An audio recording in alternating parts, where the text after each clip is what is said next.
여러분 안녕하세요. 오늘은 대한제국에 대해서 알아보도록 하겠습니다.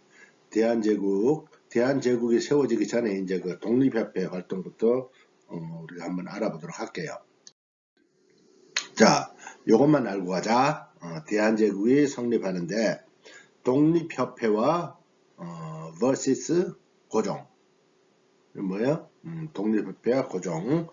어떤 사이였나? 독립협회 고종은 애정의 관계죠. 결국 끝에는 이제 고종이 독립협회를 해산시킵니다. 그리고 대한제국을 세워서 대한제국에서 광무개혁을 다시 추진했다 하는 것을 여러분들이 아시면 되겠습니다. 개혁이라는 것은 우리가 지금 앞에서 봤듯이 갑오개혁, 3번에 걸친 갑오개혁이 있었고요. 결국 3개 다 중간에 다 그만두게 되죠. 네. 이유에 다 틀리지만 그 다음에 대한제국이 세워지면서는 광무개혁을 하게 된다. 광무개혁의 내용이 어떤 거냐? 오늘 배워야 되는 것이죠. 네, 그래서 광무개혁이 있었다 하는 것을 여러분들이 머리에 넣으시고 오늘 진도 나가도록 하겠습니다. 자, 독립협회와 대한제국. 일단 독립협회를 먼저 알아보도록 할게요.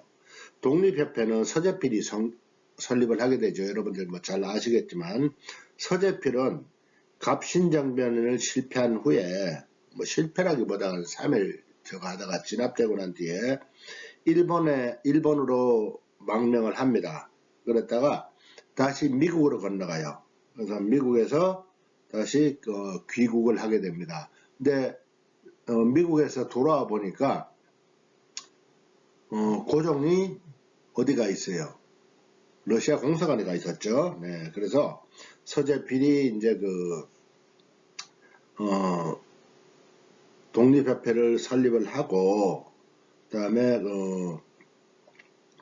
독립협회에서 독립신문을 발행을 합니다. 그리고 영원문이 뭐예요? 청나라 사신을 만든 것이죠. 그 영원문 자리에다 독립문을 세우게 되고요. 그 다음에 청나라 사신들을 접대하던 모화관 자리에 독립관을 건립을 합니다. 그래서 지금 독립문은 지금도 남아있죠. 서대문 쪽에.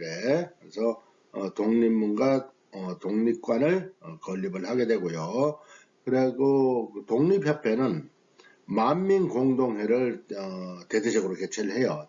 개최를 해서 열강의 이권 침탈을 저지합니다. 열강이 본격적으로 이권 침탈하게 되는 것은 사실 아관파천이 시행되면서 그렇게 됐다. 그렇게 보시면 됩니다.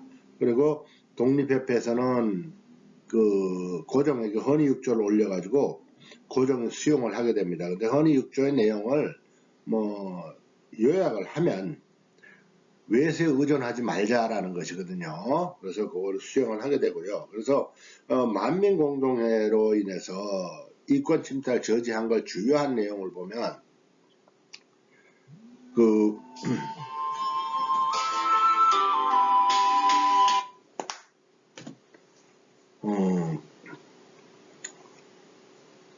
러시아 군사교관, 그 다음에 재정고문을 철수시켰고요. 한러은행을 폐쇄시켰습니다. 그리고 부산 저령도 조차를 저지하는 것. 그러니까 주로 러시아 쪽이라고 보시면 되죠. 그리고 의회 설립운동을 일으킵니다. 그래서 중추원관제를 발표를 해요. 중추원관제는 뭔가 하면 중추원을 50인으로 구성을 합니다. 50인으로 구성을 하는데 25명은 정부에서, 그 다음에 25명은 인민협회에서 추천을 하는데, 인민협회가 세워지기 전까지는 독립협회가 인민협회를 대신한다 라고 해서 50명으로 구성이 되는 중추원관제를 발표를 합니다. 그렇지만은 독립협회가 이렇게 활동적으로 하니까 수구파들이, 그러니까 친러파들 중심으로 한 수구파들이 자기네들이 독립협회에서 밀려난 거에 대해서 독립협회를 모함을 하게 되죠. 모함을 했다고 그래야 되나요? 아니면은 뭐 어쨌든 독립협회에 안 좋은 감정을 갖게 됩니다. 그래서 독립협회가 공화국을 설립하려고 한다 라고 그렇게 해가지고 소문을 퍼뜨려요. 소문을 퍼뜨리니까 이 소문이 고종의 귀에 들어가죠. 그러니까 고종이 또 자기 그 황제 자리가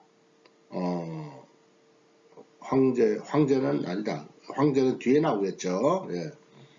대한제국이 설립되고 난 뒤니까. 네. 그래서 왕자리가 불안해. 그래서 어용 보부상 단체인 한국협회 회원들을 그 동원해서 그 독립협회 사무실을 급습해 가지고 와해시켜 버립니다.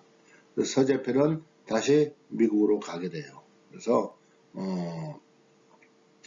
그 고종이 독립협회를 해체시켜 버립니다.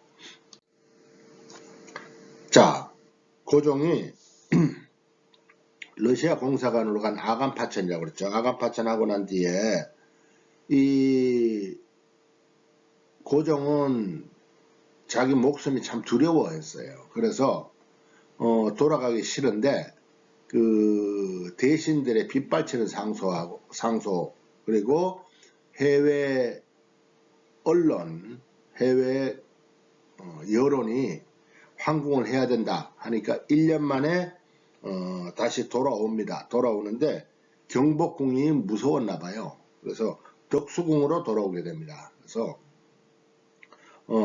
덕수궁으로 돌아왔는데 그 신하들이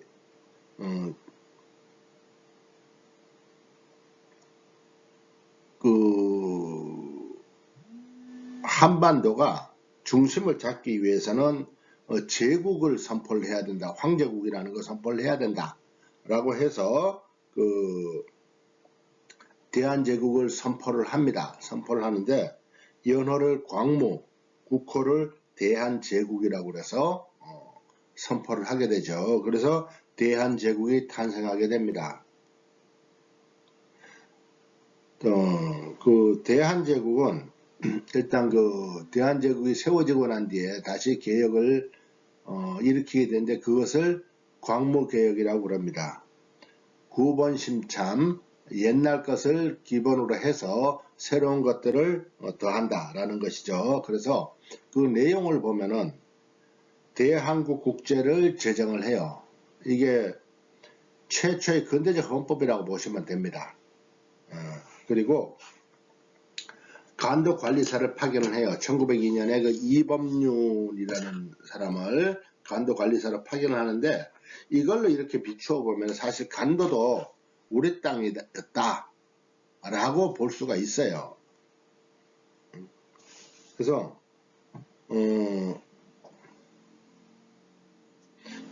여기 간도에 청나라가 간도에서 조선인들 철수하기를 요청을 합니다. 요청을 하니까 조선이 이에 대해서 관리사를 파견하는 내용입니다. 그것이 간도 관리사예요.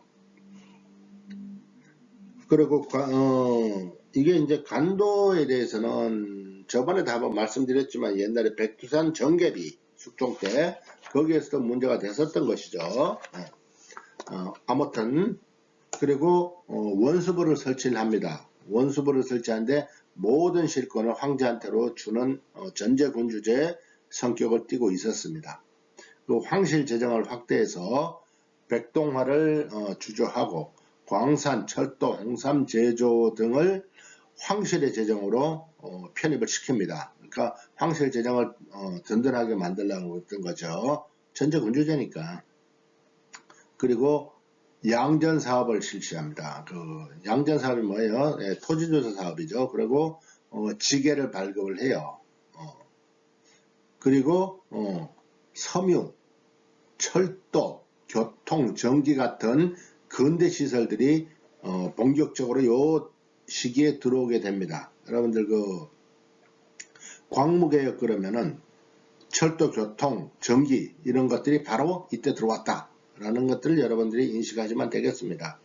그리고 외국의 유학생을 파견했고요. 그래서 근대적인 노력을 하려고 많이 했었어요. 그리고 상공, 농림 같은 기술교육기관도 설립을 했습니다. 그래서 사실 그 광무개혁은 한면으로 보면은 자기가 이제 황제가 되기 위해서 고종이 전제군주제를 실시하려고 했던 면도 있지만, 근대 기술을 받아들이기 위한 여러 가지 시설이라든가 유학생 파견하고 이런 걸로 해가지고 기술 교육에도 역점을 뒀다라는 것들을 여러분들이 아시면 되겠습니다. 네, 오늘은 여기까지 하도록 하고요. 다음 시간에는 본격적인 국권 침탈이 어떻게 되었나 하는 걸 알아보도록 하겠습니다. 여러분들 고생 많이 하셨습니다. 다음 만날 때까지 안녕히 계세요.